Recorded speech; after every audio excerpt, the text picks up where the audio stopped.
Good morning everyone. Today we are going to study Kirchhoff laws to solve some mesh problems. So firstly, Kirchhoff's law are two laws based on conservation of charge and conservation of energy. So for reading Kirchhoff law, we have to first understand what is junction, what is loop or mesh, and what is branch. So junction, any point in an electric circuit where two or more conductors are joined together is a junction. It means when some wires are joined, like considering these three wires, these are joined at this point. So this point A or O is called a junction. Here three different conductors are joined together. So this is junction. Second is loop or mesh. Any closed path in an electric network is called a loop or mesh.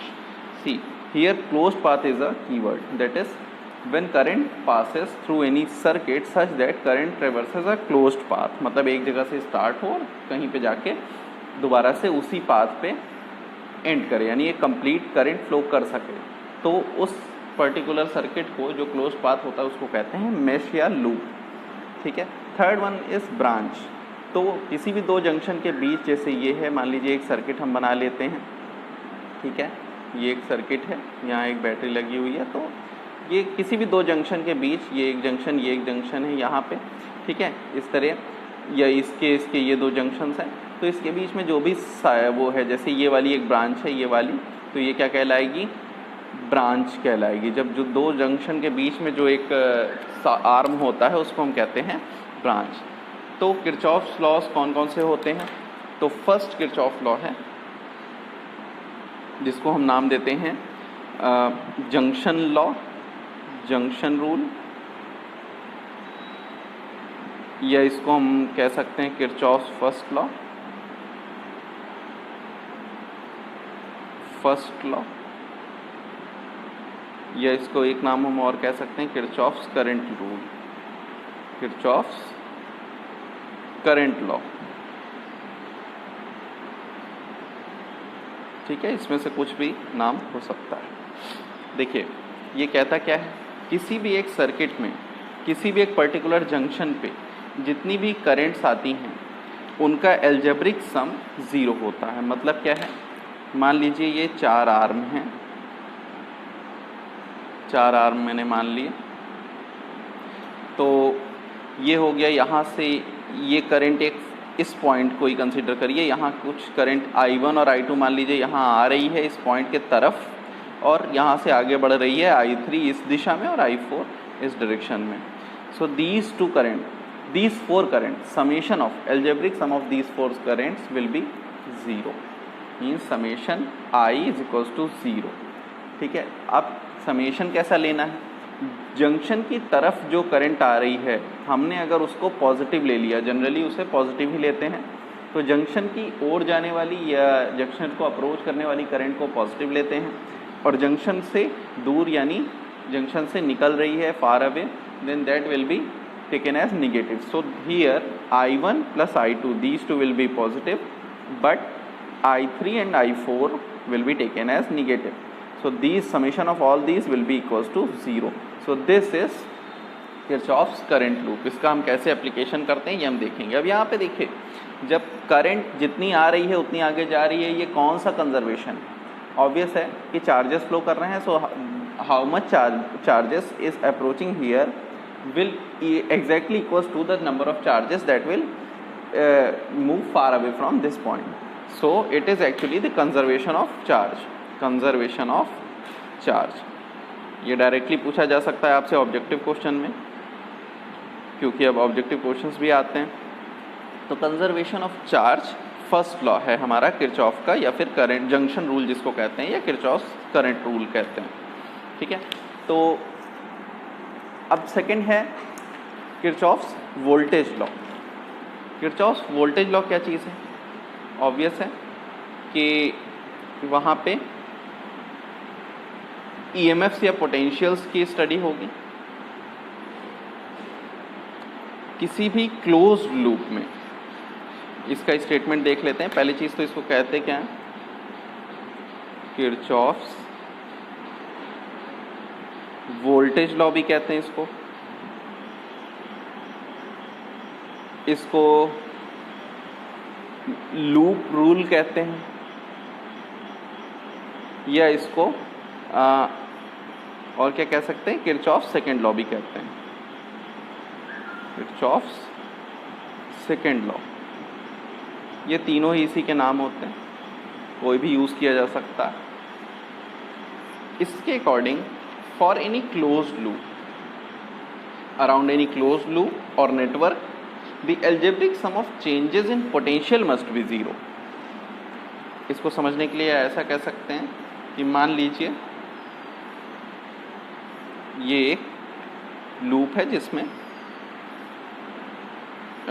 ये current R3, मान लीजिए R3 और R2 ये हो गया इसका resistances दोनों के। ये एक EMF लगा हुआ है जिसकी वैल्यू है मान लीजिए E1, ठीक है। ये इसमें करंट बह रही है I2, ठीक है, I2 करंट यहाँ से होके बह रही है। तो ये क्लोज लूप है। तो क्लोज लूप में हमने क्या देखा, algebraic sum of any change in potential must be zero, यानी any not the algebraic sum of potential but algebraic sum of change in potential is equals to zero. ये इसका पहला स्टेटमेंट होता है। या फिर अब चेंज इन पोटेंशियल कैसे होता है, अगर आपको याद हो तो ये होता था, चेंज इन पोटेंशियल जो होता था वो EMF में से IR को घटाने पे मिलता था, E माइनस IRV होता था, यानी जो भी चेंज हो रहा है पोटेंशियल में कैसे आता था, EMF माइनस जो भी पोटेंशियल ड्रॉप हुआ। लेकिन यहाँ समेशन ऑफ दिस है, तो समेशन ऑफ दिस और summation of this is equals to zero, यानी summation of E it is summation sign and it is EMF minus summation of IR, current multiplied by the resistance is equals to 0, yes, current multiplied by the resistance is equals to summation of EMF IR। ये भी एक इसका statement है, एक statement ये, एक statement ये। इसको हम ऐसे भी लिख सकते हैं, algebraic sum of changes in potential must be zero, और algebraic sum of the EMFs in any closed loop or circuit is equal to the sum of the products of currents and resistances in it, ठीक है। तो ये दूसरा statement इसका हो गया दोनों ही। अभी ये इसको अप्लाई कैसे करेंगे, यहाँ पे आप इसका एप्लीकेशन देख लीजिए। देखिए सबसे पहले एप्लीकेशन देखने के पहले कुछ साइन कन्वेंशन समझ लेते हैं कि कैसे हमें कौन सा साइन पॉजिटिव लेना है, कौन सा निगेटिव।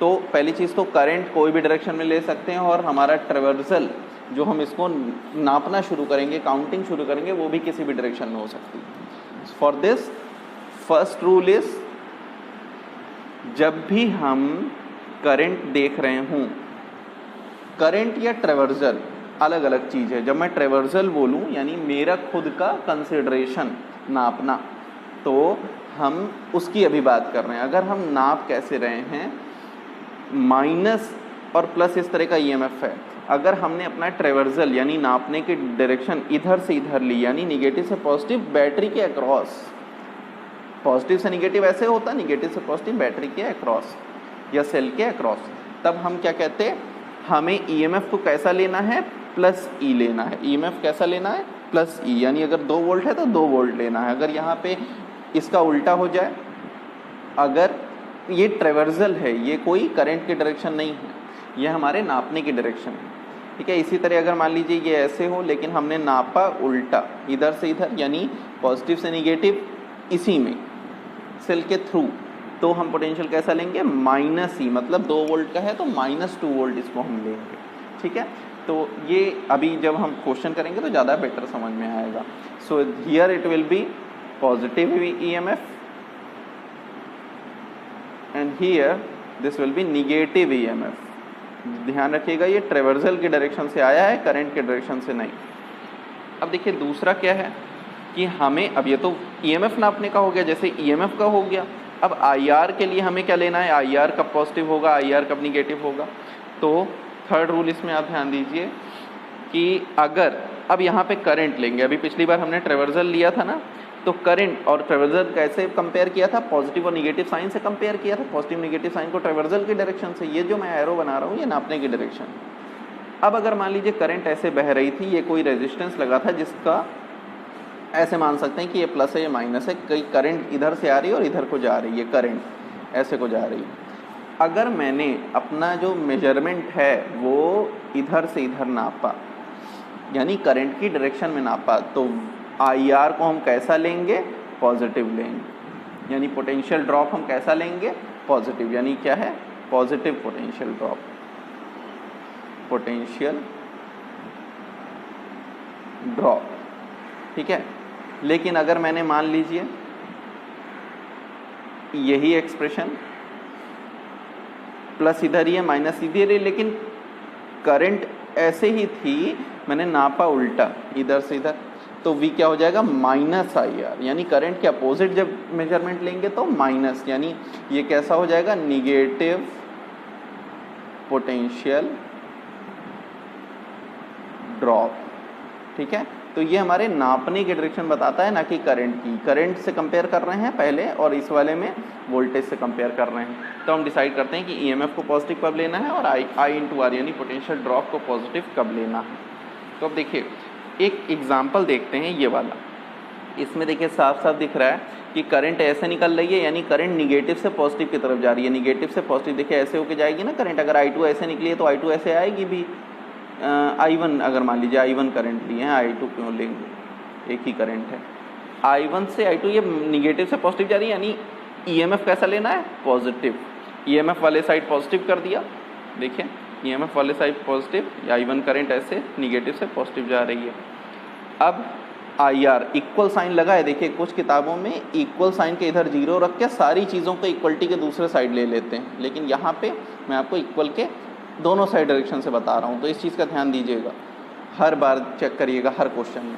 I इंटू R अब देखना है, तो I1 into R2, I1 into R2, ये हमने डायरेक्शन कैसे मानी है, हमने ये ट्रेवर्सल अपना मान लिया है, तब मैं ऐसा ले रहा हूँ कि मैं करंट की डायरेक्शन में ट्रेवर्सल ले रहा हूँ। यहाँ पे ऐसा ट्रेवर्सल लिया तो I1 ये E1 पॉजिटिव, अब ये करंट की डायरेक्शन में ही मेरा ट्रेवर्सल है, जो मैंने माना है कि ऐसे करंट ऐसे मैं नापूंगा, इस तरह से क्लॉकवाइज नापने में I1 इंटू R2 पॉजिटिव, क्योंकि करंट के डायरेक्शन में ट्रेवर्सल बन जा रहा है, और ये भी वही है, प्लस I1 इंटू R3, तो इस तरह का बनता है।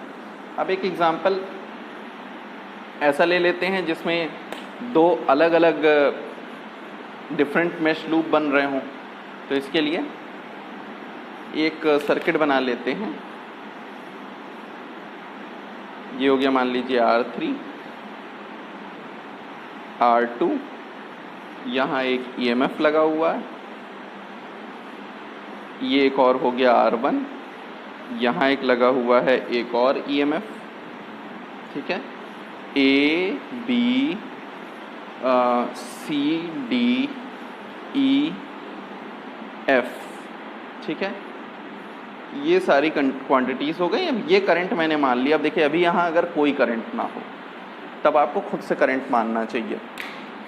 तो ऐसे केस में मैंने क्या करंट माना कि ये देखिए ये वाला I1 है, करंट I1 यहाँ जाएगी, ये I1 अब यहाँ पे है, यहाँ पे। अब देखिए अगर ये वाला है, यहाँ से भी कुछ करंट चलेगी, यहाँ से भी ये I2 करंट चलेगी इस पॉजिटिव वाले पोटेंशियल से, ऐसे ये दोनों मिलके आगे क्या बढ़ेंगी, I = I1 + I2 आगे बढ़ेंगी, है ना, क्योंकि जंक्शन रूल लगेगा, I = I1 + I2। अब ये I करंट कहाँ जाएगी, यहाँ पे जाएगी, ये I1 + I2 ऐसे, और ये I करंट घूम के फिर यहाँ पे जाएगी, फिर ये बढ़ जाएगी I2 में और I1 में। तो ये तो करंट के अभी चलने का हमने अपने से बता दिया। अब हम जब इसका मेजरमेंट करेंगे तो यहाँ दो लूप बन रहे हैं, एक ऊपर लूप है, एक नीचे लूप है। तो सबसे पहले नीचे वाले लूप का ट्रेवर्सल मैंने क्लॉकवाइज ये मान लिया और इसमें क्लॉकवाइज ये मान लिया अपने से, ठीक है। तो पहले नीचे वाले लूप के लिए तो देखिए first loop in A B C F A, देखिए यहाँ काफ़ी इजी है। ट्रेवर्सल इधर से इधर, ये EMF को मान लीजिए मैंने कहा है E1 है और ये वाला क्या है, E2 है। तो E1 निगेटिव से पॉजिटिव चल रहा है, तो E1 कैसा लेंगे, पॉजिटिव, इक्वल्स टू, अब देखिए यहाँ पे अब ये क्या हो जाएगा, क्या कोई और ईएमएफ भी है? ये वाला भी इसी लूप का ही पार्ट है, ये दोनों आर्म इसी लूप के पार्ट हैं। यानी E2 में कैसे जा रहा है? जब हम ट्रेवर्जल ऐसे लेके जा रहे हैं तो ये E2 में पहुंचने पे ये पॉजिटिव से निगेटिव हो जाता है। इसका मतलब क्या हो जाता है? E2 हमें और लेना चाहिए, E2 को पहले एक साइड ईएमएफ और ले लें, निगेटिव E2। क्यों? क्योंकि यहाँ पे तो निगेटिव से पॉजिटिव ट्रेवर्जल है मेरा, लेकिन यहाँ पे ये ट्रेवर्जल ऐसे जब घूम के जाएगा क्लॉकवाइज तो ये पॉजिटिव से निगेटिव हो जाएगा, और पॉजिटिव से निगेटिव में ईएमएफ कैसा लेना चाहिए? निगेटिव। अब हम इक्वलिटी लगाएंगे क्योंकि दोनों ईएमएफ यानी दोनों ही बैटरीज हमने कंसिडर कर ली। अब IR को कैलकुलेट करना है, यानी पोटेंशियल ड्रॉप। अब देखिए I1 की दिशा में है ट्रेवर्जल, यानी करंट की दिशा में, यानी I1 R1 कैसा होगा? पॉजिटिव। इसी तरह जब ऐसे घूम के जाएंगे तो ये हमें ऊपर नहीं जाना है, हमने केवल ये लूप कंसीडर किया, ठीक है।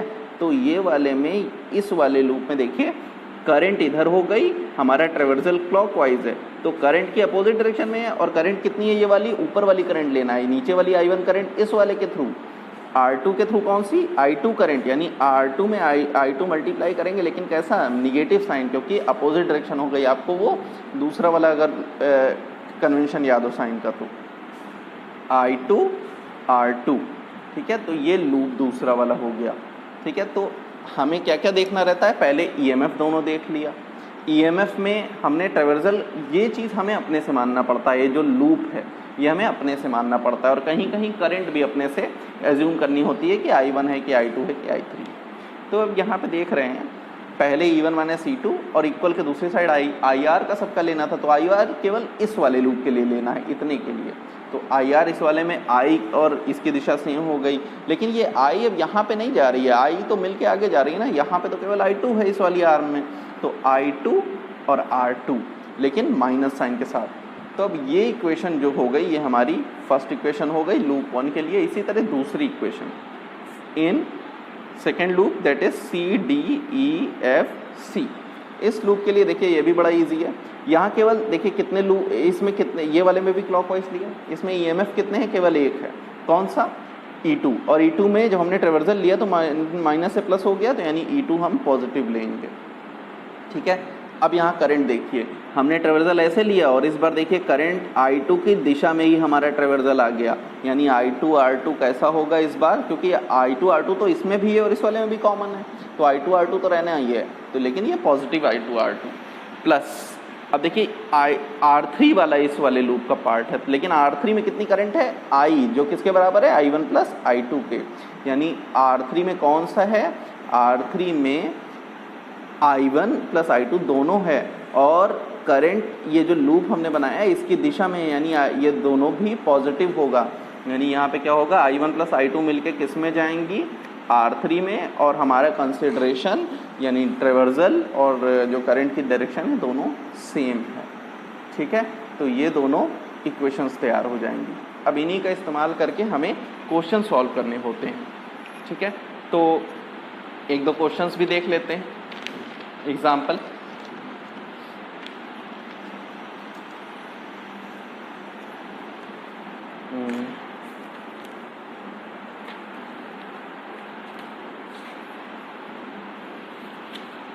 एक यहीं पे एग्जाम्पल देख लेते हैं, CBSE 2015 में आया हुआ क्वेश्चन है।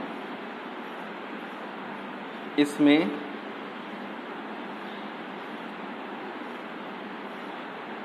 एक सेल है,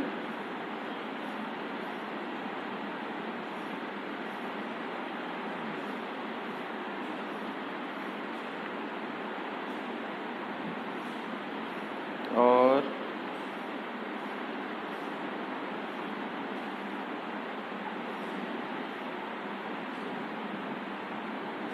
ये कुछ अरेंजमेंट है, यहाँ वैल्यूज़ दी हुई हैं A, B, C, D, E, F। यहाँ देखिए ये जो सेल लगा है ये 6 वोल्ट का है, ये वाला 4 वोल्ट का है। इस रेजिस्टेंस की वैल्यू नहीं दी है, केवल R लिखा हुआ है, यहाँ केवल R1 लिखा हुआ है, और ये रेजिस्टेंस दिया हुआ है 3 ओम्स, और ये सेल दी हुई है 1 वोल्ट की, और ये दिया हुआ है 2 ओम्स का। और क्वेश्चन में पूछा है पोटेंशियल, क्वेश्चन क्या कब का है? CBSE 15 का 2015 में आया था। यूजिंग किरचॉफ्स लॉ फाइंड क्या करना है, potential difference between A and D, potential difference between A and D, यानी इस कोने में और इस कोने के बीच का पोटेंशियल डिफरेंस कैसे निकलेगा, या तो हम इस आर्म के थ्रू नापें या इस आर्म के थ्रू नापें। इस आर्म को नापने के लिए हमें आर निकालना पड़ेगा।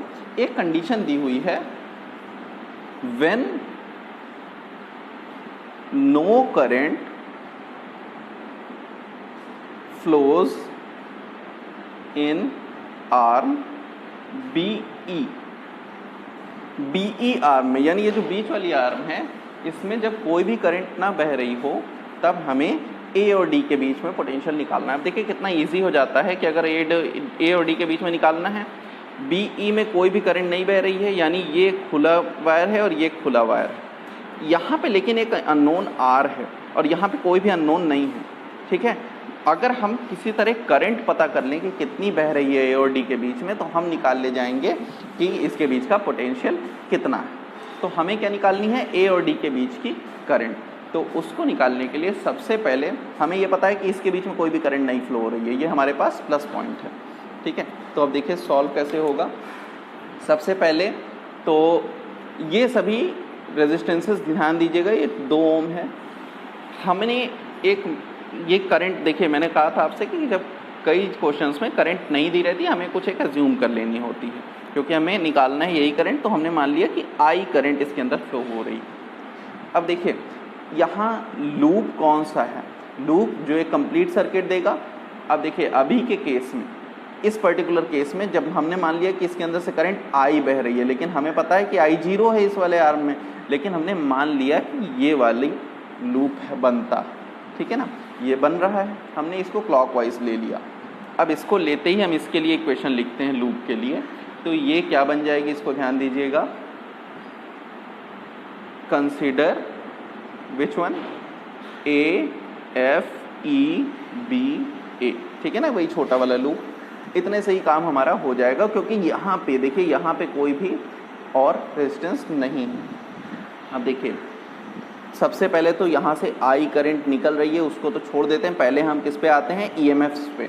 6 वोल्ट निगेटिव से इधर हमने क्या लिया है, ट्रेवर्जल इधर लिया है, यानी ट्रेवर्जल निगेटिव से पॉजिटिव की तरफ है, यानी हमारा जो 6 वोल्ट वाला है वो पॉजिटिव में रहेगा। प्लस क्या कोई और ईएमएफ है, देखिए ये भी है, इसमें भी ट्रेवर्जल हमारा जब क्लॉकवाइज चलेगा तो निगेटिव से पॉजिटिव चलेंगे, यानी ये भी पॉजिटिव। 2 हो गए। जब हम ऐसे घूम रहे होंगे तो इस लूप में एक ईएमएफ ये भी पड़ रहा है, इसी लूप में निगेटिव से पॉजिटिव क्लॉकवाइज के केस में पड़ जा रहा है, तो यानी ये वाला इसकी वैल्यू क्या दी हुई है, देखिए 3 वोल्ट दी हुई है, ठीक है। तो यानी ये भी हमारा पॉजिटिव में रहेगा, यानी ये 3 तो हो गए ईएमएफ। ईएमएफ को एक साइड, अब इक्वलिटी साइन लगा के आईआर हमको लेना है, यानी पोटेंशियल ड्रॉप्स लेना है। अब देखिए पोटेंशियल ड्रॉप के लिए क्या किया जाए, I1 R1 I2 R2 वही कैलकुलेट करना है। तो देखिए ये I सबसे पहले किस वाले में पोटेंशियल ड्रॉप देगी, 2 ओम वाले में। जब हम ऐसे गुजर रहे हैं, करंट ऐसे जा रही है, हमारा ट्रेवर्जल भी करंट की डायरेक्शन में, यानी जो हमने नापना शुरू किया है क्लॉकवाइज नापेंगे ना, तो ये सबसे पहले बनाना रहता है। तो इसको बनाते वक्त क्या करेंगे, इसके according. So traversal and current is in same direction, so I is multiplied by 2, this will be positive, 2I will be positive. Next is now 3 ohm, this current I and the traversal in same direction in 3 ohm also, alright. So this I and 3, it is also positive, but here in this case, in this arm there is no current, so current in third arm will be 0 and resistance is R1. Third arm में कह दिया है question में कि current 0 है, यानी ये हो गई हमारी इक्वेशन। अब एक ही अननोन है यहाँ पे आई, तो इसको आप अलग कर लीजिए। तो 2 + 3 कॉमन ले लीजिए, आई बाहर हो गया, 6 1 7 3 10। तो ये आई की वैल्यू कितनी हो गई, 2 5 2 10, 2 एम्पियर्स ये करंट आ गई। अभी ये करंट आई है, अभी हमारा आंसर नहीं है। आंसर तो क्वेश्चन में पूछा हुआ है find the potential difference between A and D when no current flows in arm B E, यानी ए और डी के बीच का पोटेंशियल निकालना है। अब देखिए इधर अगर हम जाएंगे तो ये आर अननोन है, हमें इधर नहीं जाना है, हमें ए एफ डी के long potential difference between A and D along A F D, हमने ये मान लिया ए एफ डी। अब देखिए इसको देखने के लिए हम जनरल पोटेंशियल वाला रूल लगा लेंगे कि पोटेंशियल कौन कौन से, यहाँ कोई भी केसीएल केवीएल लगाने की ज़रूरत नहीं है। देखिए यहाँ पे पोटेंशियल ड्रॉप कितना हुआ, आई इंटू टू, 2i, यहाँ यानी आई की वैल्यू कितनी है 2 है, यानी 2 2 4, 4 वोल्ट का हुआ। यहाँ कितना हुआ पोटेंशियल ड्रॉप 2 2 4, और देखिए हमारा ये करंट इधर ही बह रही है, यानी ये और ये तो पॉजिटिव होंगे, ये और ये पॉजिटिव होंगे, ठीक है ना। अब देखिए यहाँ पे ये दोनों तो पॉजिटिव हो गया, लेकिन ये पोटेंशियल कैसा लिखा हुआ है, उल्टा लगा है ना, माइनस और प्लस। इधर अगर हम ए और डी के बीच में लिखें तो इधर माइनस है, इधर प्लस है, यानी 1 वोल्ट वाला हमारा किस में होगा, निगेटिव में होगा। तो ये पोटेंशियल डिफरेंस कितना आ जाएगा, वी ए डी नाम दे दिया। पहले तो आई इंटू टू, ये वाला एक पोटेंशियल ड्रॉप 2 ओम के अलॉन्ग होगा, तो 2 इंटू आई -1, क्यों, क्योंकि यहाँ पे ये पोटेंशियल कैसा, इधर प्लस ऐसे माइनस नहीं लगा, ये माइनस प्लस लगा हुआ है, ठीक है। तो ये 1 वोल्ट होगा। और देखिए यहाँ पे सबसे बड़ी चीज़ कैसे, एक और चीज़ आप समझ सकते हैं कि पोटेंशियल आया कैसे है। ये +6 वोल्ट को आपको ध्यान में रखना है, ये +6 वोल्ट बड़ा है, ये निगेटिव वाला ये छोटा है, तो ये जब इधर से करंट चलेगी तो ये अपोज करेगा, ठीक है ना। तो यहाँ पे अब देखिए ये कितना हो जाएगा, -1 वोल्ट, ठीक है, -1 वोल्ट प्लस 3 इंटू आई, क्योंकि ऊपर वाला भी कंट्रीब्यूट करेगा 3 इंटू आई, तो this will be 2 into 2 plus -1 plus 3 into 2, तो कितना हो जाएगा, 2 दूनी 4, 3 दूनी 6, 4 10, 9 volts will be the potential between A and D, ठीक है। तो ये क्वेश्चन हो गया। इस टाइप के हमें और भी क्वेश्चन नेक्स्ट क्लास में हम करेंगे। Thank you.